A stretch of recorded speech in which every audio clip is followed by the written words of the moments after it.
Tuhan, bukalah bibirku, agar mulutku memberitakan kemuliaan-Mu.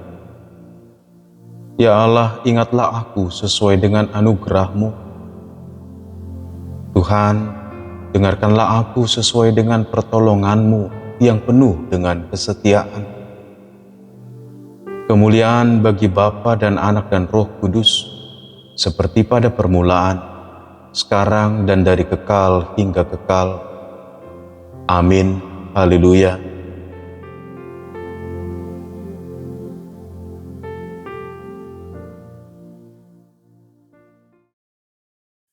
Firman Tuhan hari ini, Efesus 3 ayat 18 dan 19. Aku berdoa, supaya kamu bersama-sama dengan semua orang kudus dapat memahami betapa lebarnya dan panjangnya dan tingginya dan dalamnya kasih Kristus, dan dapat mengenal kasih itu yang melampaui segala pengetahuan. Aku berdoa, supaya kamu dipenuhi di dalam seluruh kepenuhan Allah. Saudara yang kasih Tuhan, jikalau ditanya, setiap orang, adakah yang mau rela menderita? Atau adakah yang rela menjadi sakit? Atau adakah yang rela dengan sukacita memilih untuk susah demi orang lain? Saya pikir banyak orang akan mengatakan tidak. Bahkan menjawab, sampai seberapa lama? Bukankah kesabaran ada batasnya? Sabar ada batas. Tapi mari Bapak Ibu jemaat yang kasih Tuhan, ini menjadi tantangan tersendiri di zaman ini. Zaman yang dimana kasih menjadi dingin karena dunia sekitar kita, bahkan orang-orang di sekitar kita, dan menjadi tantangan bagi orang percaya untuk hidup di dalam kasih dan kebenaran sebagai anak-anak Tuhan.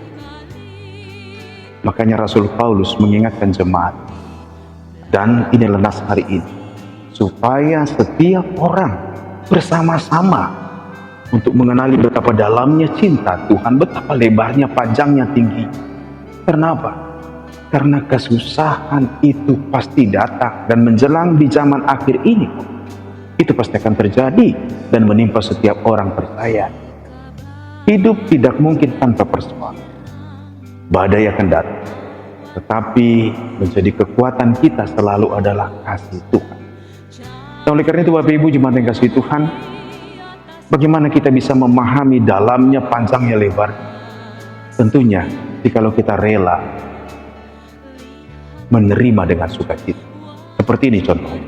Ketika saya perut saya lapar, lalu disediakan makanan minuman dan tinggal memakannya, apakah saya akan menjadi kenyang kalau saya tidak memakannya? Tentunya, supaya saya menjadi kenyang, saya akan terima dengan sukacita, lalu mulai bergerak, bekerja, dan mengolah, mengunyah, dan memakan. Baru saya kenyang. Bukankah Tuhan sudah berikan semuanya? Teladannya, firman yang menjadi manusia Tuhan sudah beri. Dan juga Tuhan telah, bukankah kitab suci ada sehingga kita boleh belajar.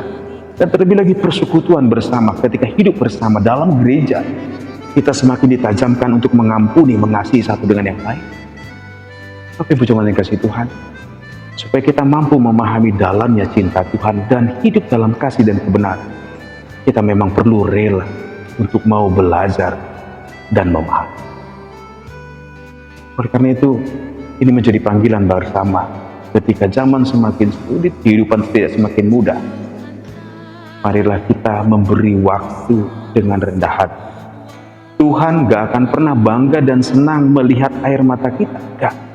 Tuhan gak menginginkan kita juga menderita. Tapi Tuhan sudah berikan kekuatan itu kepada kita. Kekuatan cinta kasih itu. Tinggal kita terima. Kita belajar. Dan kita pahami itu. Sehingga dalam kesusahan sekalipun, kita beroleh kekuatan dengan mengingat kasih itu. Jemaat yang kasih Tuhan, mari kita dalami, pahami dalamnya cinta Tuhan, panjangnya, lebarnya, supaya kita bertumbuh dan kita mampu menghadapi tantangan zaman ini untuk tetap menjadi berkat bagi semua orang. Tuhan berkati.